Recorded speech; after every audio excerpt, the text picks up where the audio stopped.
Imagina vivir en una ciudad donde las cerraduras no sirven y la confianza puede costarte la vida. Boston. En 1962, alguien entra en los hogares sin ser visto, sin dejar huellas, sin romper nada. ¿Quién era ese hombre que todos conocían pero nadie realmente veía?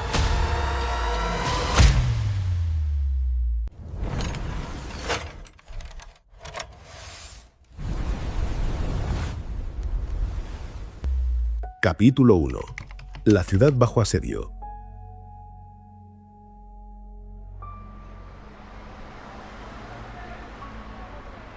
Imagina caminar por una ciudad que aparenta calma. Las luces cálidas de los postes iluminan las fachadas de ladrillo, los tranvías recorren sus líneas entre el frío de Massachusetts y las mujeres regresan solas a casa tras una jornada de trabajo.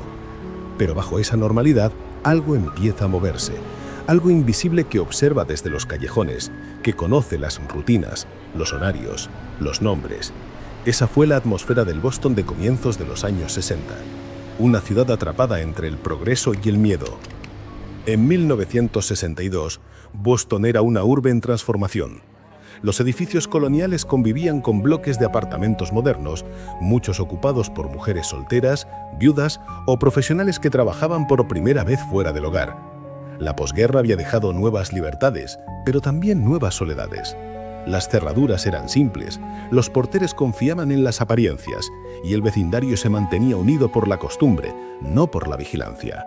Nadie sospechaba que esa aparente tranquilidad sería el escenario de una serie de crímenes que romperían para siempre la sensación de seguridad doméstica. El 14 de junio de 1962, la ciudad despertó con una noticia que parecía sacada de una pesadilla. Anna Slethers, una mujer de 55 años, fue hallada muerta en su apartamento. Estaba desnuda, estrangulada con el cinturón de su propio albornoz y su cuerpo mostraba señales de humillación ritual. No había signos de entrada forzada. Nadie escuchó nada. El asesino había entrado como si fuera invisible. La policía pensó en un crimen aislado, pero el terror apenas comenzaba. Semanas después, Mary Mallon, de 85 años, apareció sin vida. Luego Nina Nichols, Helen Blake, Ida Irga, James Sullivan. Una lista de nombres que se alargaba con cada nuevo mes. El patrón era desconcertante. Mujeres de distintas edades, distintos barrios, distintas vidas, pero con algo en común. Todas fueron halladas muertas dentro de sus casas, estranguladas con objetos personales, muchas veces con sus medias o bufandas atadas en un nudo grotescamente decorativo, como si el asesino quisiera dejar una firma. La prensa no tardó en bautizarlo: The Boston Strangler. Los periódicos sensacionalistas lo convirtieron en leyenda. El asesino fantasma que entra sin romper cerraduras. El hombre que camina entre nosotros. Las mujeres empezaron a asegurar sus puertas con muebles, las tiendas vendían cerraduras a precios inflados y los hombres miraban con sospecha a sus propios vecinos. Boston, una ciudad que hasta entonces presumía de civilidad, comenzó a vivir bajo una tensión constante. Las noches se volvieron silenciosas, los pasos en el pasillo sonaban como presagios. Pero mientras los detectives perseguían pistas sin rumbo, un hombre común caminaba entre ellos, invisible para todos. Albert Henry DeSalvo, electricista, reparador, esposo y padre. Nadie lo habría señalado como el rostro del mal. Nació en 1931 en Chelsea, Massachusetts, en una familia destrozada por la violencia. Su padre, Frank DeSalvo, era un alcohólico brutal que golpeaba a su esposa y a sus hijos hasta dejarlos sangrando. A veces los obligaba a ver cómo mantenía relaciones con prostitutas en la misma habitación. Aquella infancia forjó en Albert una mezcla extraña de sumisión y rabia silente. Era un niño que aprendió que el dolor podía ser cotidiano. A los 12 años comenzó a delinquir. Robos, allanamientos, pequeños engaños, un reflejo torcido del mundo que lo había criado. En su adolescencia fue detenido varias veces, pero el sistema judicial, saturado y despreocupado por los jóvenes de clase baja, lo soltaba con facilidad. En 1948, buscando escapar de su entorno, se unió al ejército de los Estados Unidos. Fue enviado a Alemania donde conoció a Irmgard Beck, una mujer alemana con la que más tarde se casaría. Por un tiempo pareció que el ejército lo había salvado, pero las pulsiones oscuras no desaparecieron, simplemente aprendieron a esconderse mejor. De regreso a Boston en la década del 50, DeSalvo comenzó a mostrar un patrón inquietante.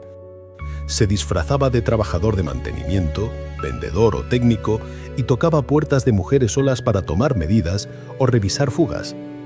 Era amable, educado, incluso charmador. Entraba, charlaba y se marchaba sin causar alarma. Hasta que poco a poco esas visitas se tornaron siniestras. Tocaba, sonreía y luego atacaba. La prensa aún no lo sabía, pero el Green Man, como algunas víctimas lo describieron por su ropa de trabajo verde, ya era una sombra que se movía entre la confianza y la violencia. Mientras tanto, el miedo se extendía como una enfermedad. La gente hablaba del estrangulador en cafeterías, iglesias, radios. Se decía que el asesino podía ser cualquiera, un vecino amable, un repartidor, incluso un policía. Las mujeres cambiaron sus rutinas, comenzaron a dormir con luces encendidas o cuchillos bajo la almohada. Boston, una ciudad de estudiantes y trabajadores, se convirtió en una urbe paranoica. Los medios amplificaban el horror con titulares que parecían escritos para alimentar el pánico. El estrangulador vuelve a atacar, nadie está a salvo. El miedo se volvió un personaje más. DeSalvo, mientras tanto, llevaba una vida doble. Era padre, esposo, trabajador, pero detrás de esa fachada había un hombre obsesionado con la idea de poder. Con el acto de invadir espacios íntimos, sus compañeros de trabajo lo describían como alguien extrovertido, bromista, charmador. Nadie podía imaginar que ese mismo hombre volvería de noche a esos barrios que conocía por su oficio, no para reparar, sino para destruir. Entre 1962 y 1964, las muertes continuaron. En cada escena el asesino parecía más seguro, más preciso. La policía, frustrada, creó un grupo especial llamado Strangler Bro. Pero las pistas eran inconsistentes. No había huellas, no había testigos. Solo cuerpos. Lo único seguro era el terror. Boston empezó a ser llamada la ciudad sitiada. Los noticieros describían a un enemigo invisible y la idea de que alguien podía entrar en tu casa sin forzar la cerradura se convirtió en una pesadilla colectiva. Algunos psicólogos de la época decían que el asesino no era solo un hombre, sino un espejo del miedo de toda una generación. La soledad urbana, la desconfianza, la pérdida del sentido de comunidad. Pero el monstruo tenía nombre, aunque nadie todavía lo sabía.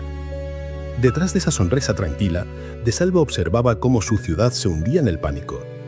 Y mientras todos buscaban a un desconocido, él caminaba libre, vendiendo su imagen de hombre correcto. En sus ojos el miedo a generar una forma de poder. Lo había vivido de niño, ahora lo ejercía como adulto. Nadie lo veía. Pero él estaba en todas partes. El invierno de 1963 llegó con frío y silencio. Las noticias ya no causaban sorpresa.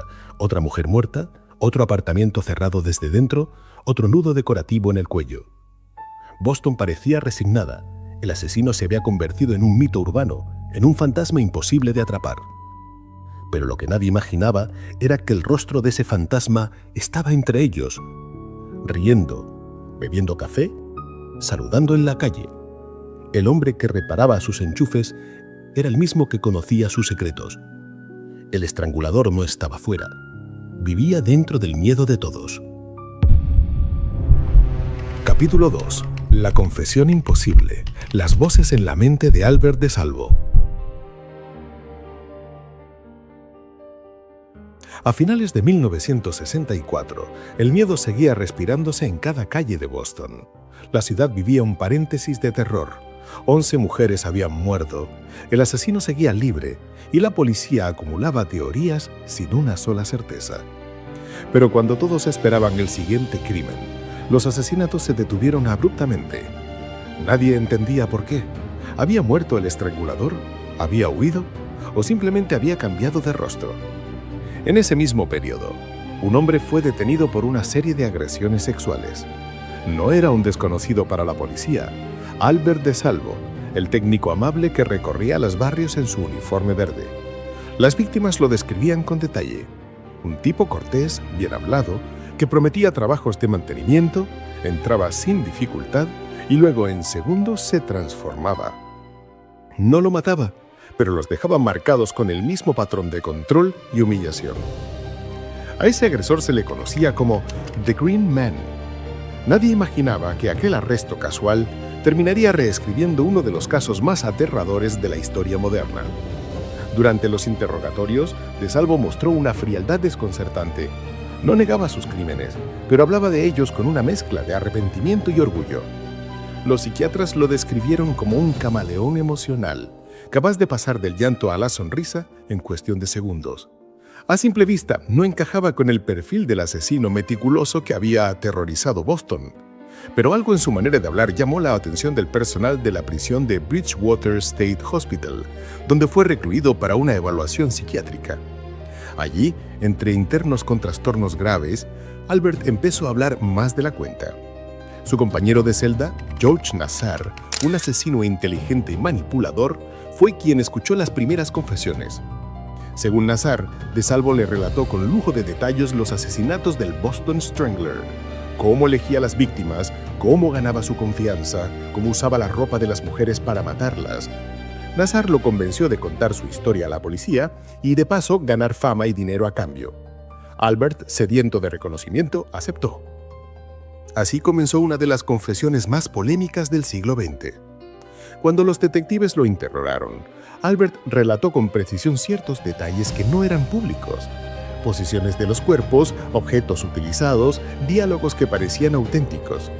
Los investigadores, desesperados por cerrar el caso, creyeron haber encontrado al monstruo. Los titulares estallaron. «El estrangulador tiene nombre». Sin embargo, algo en la confesión no encajaba. A veces confundía fechas, mezclaba escenas, describía lugares que no coincidían con los verdaderos. Y lo más inquietante, Albert parecía disfrutarlo, como si cada palabra fuera una actuación. Su abogado defensor, F. Lee Bailey, vio en el caso una oportunidad. Bailey, un joven ambicioso y mediático, presentó a DeSalvo como un enfermo mental que necesitaba tratamiento, no castigo. En los tribunales, Albert se mostraba dócil, casi encantador. Durante las audiencias, sonreía, respondía con educación, como si no comprendiera la gravedad de lo que decía. Bailey, por su parte, insinuaba que la mente de DeSalvo era un laberinto donde la verdad y la mentira se confundían. ¿Era un asesino real o un hombre que absorbió las historias del miedo colectivo y las hizo suyas? La prensa, fascinada, convirtió a DeSalvo en un símbolo del mal moderno. Un hombre común, esposo y padre, que podía volverse un asesino sin motivo. Pero entre bastidores, muchos detectives dudaban. Algunos señalaban que el modus operandi variaba demasiado entre víctimas. Otros recordaban que varios crímenes ocurrieron cuando DeSalvo tenía coartadas verificables. Las piezas del rompecabezas parecían forzadas para encajar. Sin embargo, el público necesitaba un culpable, y la policía, presionada por años de terror, necesitaba cerrar el caso. La confesión de Albert era el alivio perfecto. ¿Pero por qué confesaría un hombre crímenes que no cometió? Esa es la pregunta que ha perseguido a este caso durante décadas. Los psiquiatras que lo entrevistaron decían que DeSalvo padecía una profunda necesidad de atención. Había pasado la vida siendo invisible, humillado, y ahora todos hablaban de él. En su mente, ser el Boston Strangler era una forma de existir. Algunos incluso sugieren que George Nassar lo manipuló, alimentándolo con información filtrada por los medios y la policía para beneficiarse económicamente de futuras ventas de libros. Si era cierto, Albert había sido una pieza más en un juego de ambiciones y encubrimientos.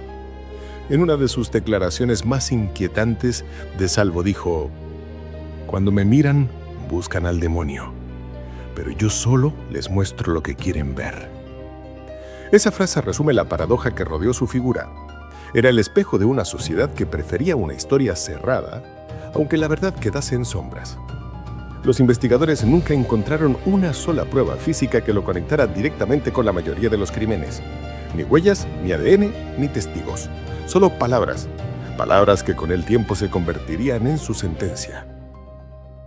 En 1967, el juicio contra DeSalvo terminó sin mencionar oficialmente los asesinatos del Strangler. Fue condenado a cadena perpetua por los crímenes sexuales del Queen Man. Los familiares de las víctimas quedaron divididos. Algunos sintieron alivio, otros sintieron que se había cerrado un caso a medias. Boston, ensutrado, respiró con alivio. El monstruo tenía nombre, y eso bastaba para que la gente volviera a dormir en paz. Pero no todos estaban convencidos.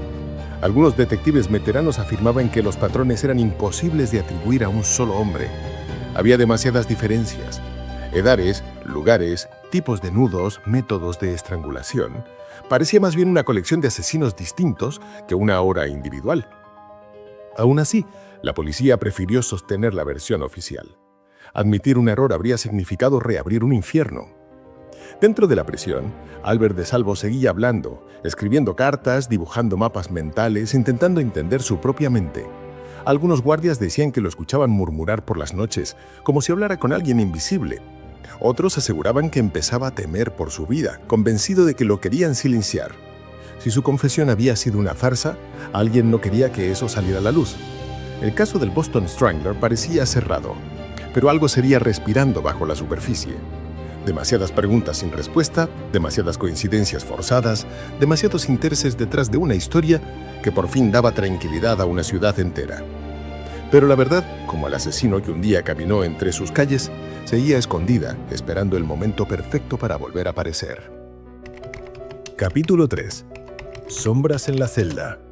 La última verdad del Boston Strangler. En 1973, las paredes de la prisión estatal de Walpole respiraban una calma aparente. Los guardias hacían sus rondas, los presos murmuraban entre sombras, y el nombre de Albert de Salvo ya era casi leyenda. A los ojos del público, el Boston Strangler estaba encerrado. Pero dentro de la cárcel, el miedo seguía vivo. Nadie confiaba en nadie. Algunos decían que de Salvo hablaba demasiado, que había comenzado a arrepentirse, a retractarse, a insinuar que todo había sido una mentira. Otros afirmaban que estaba a punto de confesar algo mucho más grande, algo que jamás llegaría a decir.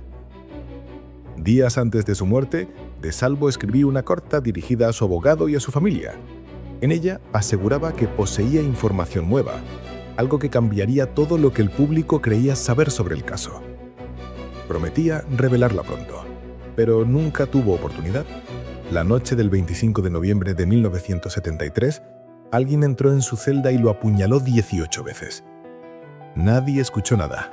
Nadie vio a nadie. El hombre que confesó a los crímenes más terribles de Boston murió de la misma manera en que mataron a sus víctimas. Silenciosamente. Entre sombras. La versión oficial habló de una riña entre presos, pero los rumores comenzaron a multiplicarse. ¿Quién querría matar a de Salvo justo cuando decía tener una nueva verdad? Algunos reclusos juraron que días antes lo habían visto nervioso, temeroso, pidiendo protección. Otros que se había reunido con personas que no pertenecían al personal de la prisión. Las autoridades nunca lo aclararon. Su muerte fue tan enigmática como su vida.